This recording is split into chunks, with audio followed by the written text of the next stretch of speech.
देख रहे हैं VS नेशन, आपका अपना हिंदी न्यूज चैनल। दोस्तों, वो कहते हैं ना कि ओल्ड इज गोल्ड। जी हाँ, ओल्ड का मतलब यह है कि पुरानी चीजें आज भी सोना उगल रही हैं। दोस्तों, 1961 में एक फिल्म आई थी जिसका नाम था हम दोनों। इस फिल्म में देव आनंद और साधना थे। इसका गाना अभी ना जाओ यूं छोड़कर, ये दिल अभी भरा नहीं, उस ज़माने का हिट सॉन्ग था। लेकिन आज एक बार ये फिर गाना हिट हो गया है, जिसे उस ज़माने में गाया था रफ़ी साहब ने और आशा भोसले ने, लेकिन इस बार गाया है अनुपम जी ने और शोमा बनर्जी ने।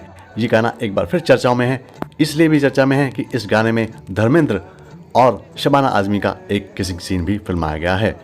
आइए इस गीत की गायिका शोमा जी से बात करते हैं इस गाने को लेकर। अभी ना जाओ छोड़कर कि दिल अभी भरा नहीं, अभी ना जाओ छोड़कर कि दिल अभी भरा नहीं।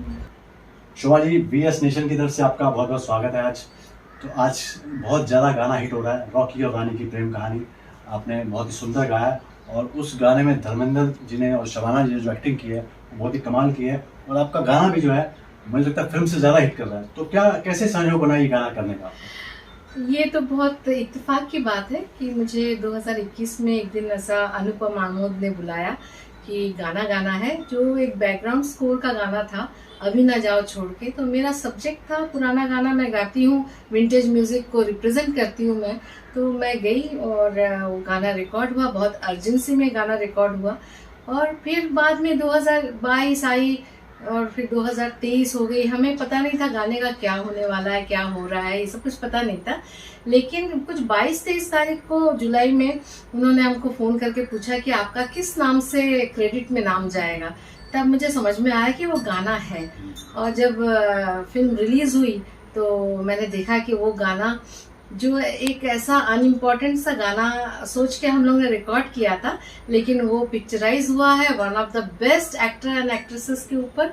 और मैं बहुत बहुत हैप्पी हूँ कि मैं शबाना जी को मैं बहुत पसंद करती हूँ, उनका एक्टिंग को मैं बहुत बरसों से देखते आ रही हूँ। और मुझे ये इत्तेफाक हो गया कि मैं उनके लिए प्लेबैक की हूँ, तो मेरे लिए तो बहुत ही अच्छी अचीवमेंट लग रहा है ये।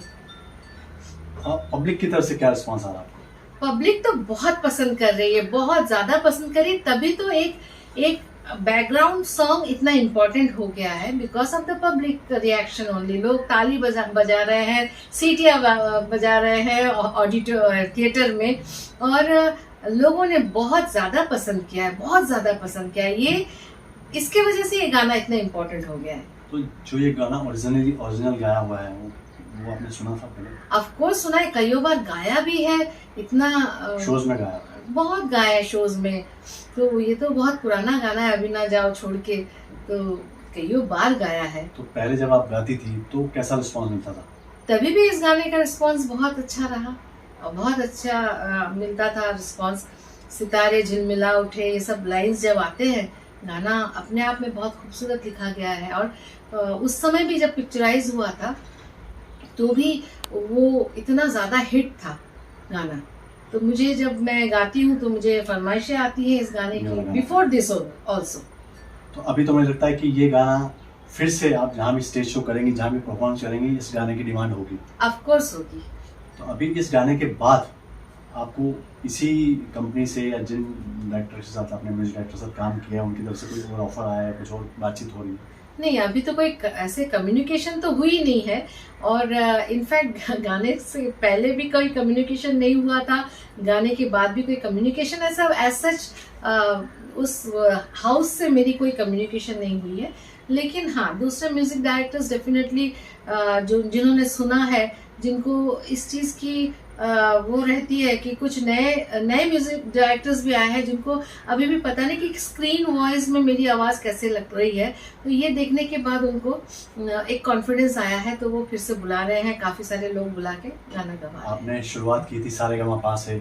सारेगामा से, सॉरी, आपने सारेगामा से शुरुआत की थी। उसके बाद AR रहमान जैसे, मतलब जो माइलस्टोन है, जो बड़े आज उनसे बड़ा संगीतकार मेरे को लगता है बड़ा मुश्किल होगा किसी का नाम लेना, हुए हैं। लेकिन उन्होंने जो जगह बनाई है, उन्होंने जो अलग एक नया साउंड दिया, तो उनके साथ जब आपने काम किया तो उस सिलसिले को कैसे आप देखती हैं अभी? वो तो एक अलग ही सिलसिला था, क्योंकि उसमें music director A.R. Rahman sir सामने बैठे हुए हैं, प्रोड्यूसर बैठे हुए हैं, मणिरत्नम सर बैठे हुए हैं, जब हिंदी गा रहे थे तो शाद अली बैठे हुए थे, एक्टर्स थे। वो तो एक अलग ही मतलब एक बहुत इम्पोर्टेंट सॉन्ग था। छलका छलका इज एन इम्पोर्टेंट सॉन्ग, या तमिल में यारो यारोडी वाज एन इम्पोर्टेंट सॉन्ग। तो डायरेक्टर है एंड एक अलग बड़ा ग्रुप है उसमें। यहाँ जैसे हम एज आई टोल्ड यू कि ऑल ऑफ अ सडन एक अर्जेंसी में गाना रिकॉर्ड करना था, और गाना ऑलरेडी हमारे पास इसका जो एक प्रोफॉर्मा था गाने का, वो तो पहले से ही था ना, इन्होंने तो गाया हुआ है, रफी साहब ने गाया हुआ है। तो ये जो रहमान साहब के साथ जो काम था वो एकदम नया गाना था, और उसमें एक पिक्चराइजेशन किस तरीके से होगा, क्या होगा, ये सब तो एक बहुत अलग तो इतना लंबा सफ़र आपने तय किया है, और क्या लगता है कि ये आपकी जर्नी कितनी आप संतुष्ट हैं उससे? मैं अपनी जर्नी से बहुत संतुष्ट हूँ, क्योंकि मुझे जिस समय जो करना था मैंने वो किया है।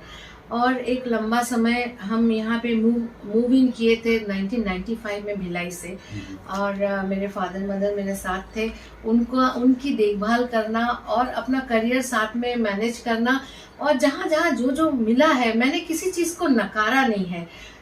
मैं ओवरराइड करके गई नहीं हूँ, मैं बहुत ज़्यादा घुस के घरों में जाके मैंने काम मांगा नहीं है, लेकिन मेरे पास जब भी काम आया है तो मैंने उसको एक्सेप्ट किया है। किसी भी कैसा छोटा सा गाना हो, बड़े फिल्म का गाना हो, या पता नहीं वो गाना रिलीज होगा नहीं होगा, जो भी काम आया है I have accepted with grace and with gratitude कि मेरे को ऊपर वाले ने ये काम दिया है। तो मैं I am very happy with my. अच्छा, आप शोज़ में भी काफ़ी हिट रही हैं, पूरे देश विदेशों में आपने बहुत सारे शो किए हैं, तो अब शो की क्या पोजीशन है आपकी शोज़ की? शो की पोजीशन बहुत एनकरेजिंग है नहीं, क्योंकि सुनने वालों की तमीज़ भी नहीं है, और जिस तरीके से हमें पेट्रन्स चाहिए है, एक होता है ना कि आपका फन का कोई एक पेट्रन होता है, वो अब नहीं है। वो वैसे सुनकार नहीं है जो महफिलें अरेंज करेंगे, जो शोज अरेंज करेंगे, वो चीज़ अभी थोड़ा सा ख़त्म है। तो it's the scenario is not very encouraging, बल्कि ऑनलाइन के यूट्यूब के रिकॉर्डिंग्स और कंपोजिशंस, भजन्स, ये सब बहुत ज़्यादा अच्छा हो रहा है। They it has really take up that position, क्योंकि हम काफ़ी लोगों को काम मिला हुआ है इससे। अच्छा, ये कोई भी सिंगर के लिए ऐसा माना जाता है कि हर साल 2 साल में उसका कोई ना कोई ऐसा गाना आना चाहिए जिससे वो आगे का सफ़र फिर 1-2 साल तक तय कर पाए, या 1-2 साल तक फिर जाना पहचाना बना रहे। तो अभी तक के कैरियर में आपके कौन कौन से गाने ऐसे रहे जिनसे आपका जो अभी तक का सफ़र बना हुआ? शुरू में तो पहले मैं यहाँ आई तो मेरे लिए सारेगामा एक लॉन्च पैड था, वो बहुत पॉपुलर हुआ है, और वो सारेगामा से आज तक मुझे पहचाना जाता है। आज भी बहुत सारे लोग हैं जिनकी मेमोरी में है, रास्ते में मिल जाते हैं वो। फिर उसके बाद मुझे कुलदीप जी ने काफ़ी सारे गाने गवाए, ओरिजिनल सॉन्ग्स गवाए कुलदीप सिंह जी ने। और फिर आया ताल से ताल मिला का थीम सॉन्ग हमें गाने में को मिला। हम लोग ने अपने तरीके से कभी इसका प्रोपोगेंडा नहीं किया, लेकिन इंडस्ट्री है, इंडस्ट्री जान जाती है, पहचान जाती है, फिर वो बात फैलती है तो वो माइलस्टोन हो जाता है। वो थोड़ा सा ताल फेड होने लगा तो फिर ताल भी मतलब एक माइलस्टोन है आपके? ऑफ कोर्स है, क्योंकि वो तो लॉन्च, वो फिर फिल्मों के लिए हम गाए थे बहुत सारे, तबाही ऐसे बहुत सारी फिल्मों में गाए थे, लेकिन ताल was like one song which gave us a recognition. Musical hit film थी। हाँ, म्यूजिकली हिट फिल्म थी, रहमान सर थे, तो वो एक तरह। फिर उसके बाद थोड़े दिन बाद एक और फिल्म आई भरत शाह की जय जगन्नाथ। उसमें मुझे सब भजन गाने को मिला, और उसके लैंग्वेजेस भी हुए, कुछ कुल 15 लैंग्वेजेस में हमने गाना गाया था, and it was a good film. वो आया, उसके बाद फिर अलय पायु दे गाने चले गए मद्रास रहमान सर के पास। उसके बाद उसका रीमेक हुआ साथिया, उसमें गाए। ऐसे एक एक पड़ाव में कुछ गाने आते गए, और मुझे मेरा जो बायोडाटा है वो रिफ्रेश होते गया। हाँ, तो अभी क्या है, पहले जैसे आपने बोला कि महफिलें होती थी, बड़े जी। बड़े शो होते थे, शो अभी भी होता है, लेकिन अभी जो है ना पूरा म्यूजिक इंडस्ट्री हमारा यूट्यूब पर डिपेंड हो गया है। जी। ऐसा माना जा रहा है कि यूट्यूब पे ही हिट हो रहा है और वहाँ भी हिट का खेल चल रहा राइट। है ना। तो आपको क्या लगता है कि ये यूट्यूब एक्चुअल कितने सिंगर को प्रमोट कर पाएगा? नहीं, यूट्यूब सिंगर्स प्रमोट नहीं कर रहे हैं, वो बिजनेस प्रमोट कर रहे हैं। वो एक ऐसा जरिया हो गया है जिसमें लोगों की रोजी रोटी चल रही है। सिंगर्स, आर्टिस्ट, सिंगर, लिरिसिस्ट की इतना डिमांड है, भजनों की डिमांड है, सोलो, स्पेशली भजनों की डिमांड है। तो यूट्यूब आपको लॉन्च नहीं कर रही है, यूट्यूब आपको कभी भी लॉन्च नहीं कर पाएगी, बिकॉज उनका नए सिंगर तो आजकल अपना खुद का गाना बनाते हैं और यूट्यूब पर डालते हैं, उसको प्रमोट करते हैं और हिट भी हो रहे हैं कुछ गाने। नहीं, देखिए, हिट होता है तो कुछ प्रोजेक्ट्स के अपनी लक है, वो हिट हो जाता है। जैसे अभी हर हर शंभू, यस, हर हर शंभू को वो जो लड़की है, छोटी लड़की, उसने कुछ प्रमोट नहीं किया, वो ऑर्गेनिकली प्रमोट हो चुका है। बाकी ऐसे बहुत सारे सिंगर्स हैं जिनका मैं नाम नहीं लेना चाहूंगी, उन्होंने लाखों पैसा खर्चा करके अभी रिलीज होता है, कल तक मिलियन व्यूज हो जाते हैं, बट उनका रिकॉल वैल्यू है नहीं। आज मैथिली ठाकुर को देखिए, Maithili Thakur has come up through YouTube, उसका प्रमोट, वो ऑर्गेनिकली उसके गाने को पसंद कर लिया गया है, एंड यूट्यूब तो एक प्लेटफॉर्म ही है। अच्छा, ऐसा कभी हुआ है कि आपने गाना गाया हो और बाद में निकाल कर किसी और की वॉइस डाली हुई हो? नहीं, ऐसा मेरे साथ तो हुआ नहीं है, ऐसा नहीं हुआ, लेकिन होता है। होता है। हाँ, होता है, लेकिन अभी मैंने उस तादाद में गाने गाए भी नहीं है जिसमें मेरे को इस चीज़ की खतरा बने रहेगी कि इसका हटा के उसको डाल दो, लेकिन नहीं, मेरे साथ ऐसा नहीं होता है। तो अभी आप इस समय क्या क्या कर रही हैं? Present? मैं इस समय बहुत कुछ कर रही हूँ। मैं एज ए कंपोजर काम कर रही हूँ, मेरे बहुत डिवोशनल गाने आ रहे हैं यूएसपी डिवोशनल चैनल से, और करीब 100 के ऊपर मैंने भजन कंपोज किए हैं। अच्छा, कंपोजिंग में कंपोज किया है, अरेंज करवा के हमने, मतलब प्रोजेक्ट इज ऑन यूट्यूब, आप सुन सकते हैं हमारे भजने। शोज कर रही हूँ, कॉन्सेप्ट शोज, जैसे हमारा एक शो है बज़्म मौसीकी। बज़्म मौसीकी एक बुके है सब तरीके के गानों का, जिसमें आप फिल्म है, सूफी है, थोड़ा फोक है, ऐसे एक बुके है गानों का, वो कर रहे हैं। और आगे पाइपलाइन पे बहुत कुछ है, जैसे गुरुदत्त के ऊपर मुझे कुछ करना है, फिर सोलो सिंगर्स के ऊपर मुझे कुछ करना है। मैंने पिछले दिनों में किया था singing divas of Bollywood, from Kanan Devi to Lata Mangeshkar, और फिर गीता दत्त पे कुछ काम किया था। उन सब चीज़ों को और आगे बढ़ाना है।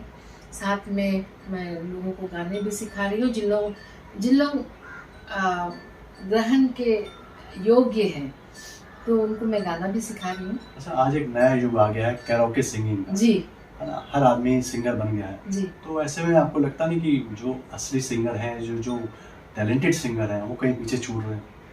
नहीं, ऐसा नहीं है, क्योंकि कैरोके सिंगिंग ऐसा है, वो एक अलग ही डिपार्टमेंट है, किसी के साथ मिक्स नहीं होता, ये एक सेपरेट सेक्टर है, क्योंकि यहाँ पे हर कोई गा सकता है, ट्रैक्स अवेलेबल है, उसकी कोई ऐसी कोई रिक्वायरमेंट नहीं है कि हमें ऐसे सिंगर्स चाहिए, वैसे सिंगर्स चाहिए, एनीबडी एवरीबडी कैन सिंग। बहुत अच्छा हुआ, क्योंकि हर इंसान में सिंगिंग का एक जज्बा होता है, वो गाना चाहता है। तो ये सब जो ट्रैक्स अवेलेबल हैं, इससे वो लोग गा रहे हैं, उन्हें इस चीज़ की पड़ी नहीं है कि वो कितना परफेक्ट गा रहे हैं, उनको एक इमेंस खुशी मिल रही है गा के।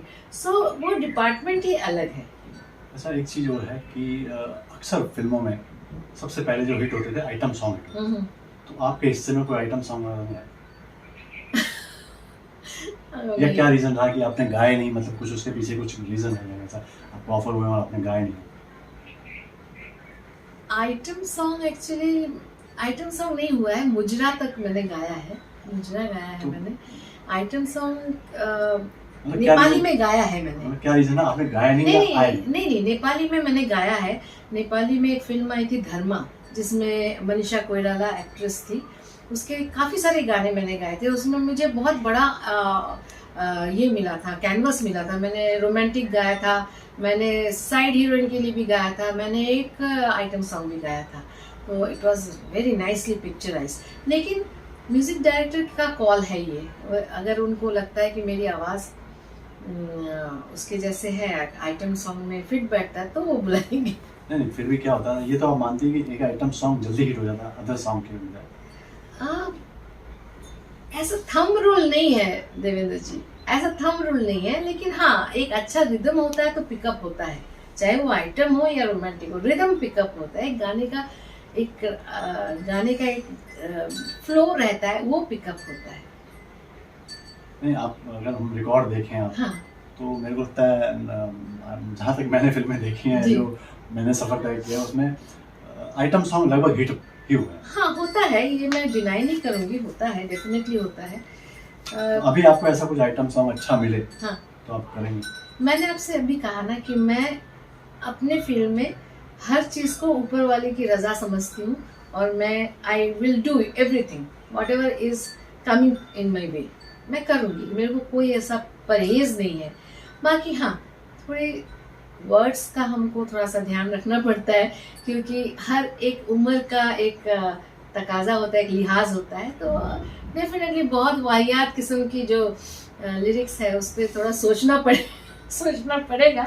लेकिन देखते हैं उस समय कैसा मनस्थिति रहा, गाएंगे जरूर। पिछले दिनों आपको एक एवरग्रीन म्यूजिक अवार्ड भी मिला था, और भी काफ़ी सारे अवार्ड वगैरह मिले होंगे, उनके बारे में कुछ बताइए हमारे दर्शकों को। मुझे मराठी में बेस्ट प्लेबैक सिंगर का अवार्ड मिला था, श्री शंभू माझा नौसाचा में।